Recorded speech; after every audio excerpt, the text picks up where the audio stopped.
จังไดนั่นคือเอาใจออกห่างศีลห่างธรรมแต่บ่ได้หมายความว่าศาสนาหมดบ่หมดบ่เสื่อมบ่มีเสื่อมบ่เคยเสื่อมแล้วก็สิบ่เสื่อมคันเฮ็ดดีเฮ็ดถูกต้องมื้อนี้บุญกุศลคือเก่าคุณธรรมคือเก่าอากาลิโกปฏิบัติได้ให้ผลได้ไม่จำกัดการจังว่าโยมพอออกไม่ออกพากันเฮ็ดงานบุญนี่ดีใจเห็นโยมพอออกเพิ่นนั่งสมาธิตั้งแต่บุญผู้อื่นสิหัวสิหาวแล้วบ่หัวซ่านั่งนิ่งนี่ได้บุญนำเพิ่นโยมไม่ออกเจ้าภาพเพิ่นนั่งนิ่งตั้งแต่มา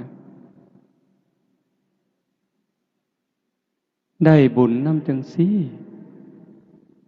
ถูกต้องไงโยมเฮาเอิ้นผู้ใฝ่ศีลใฝ่ธรรมญาติธรรมผู้เสือ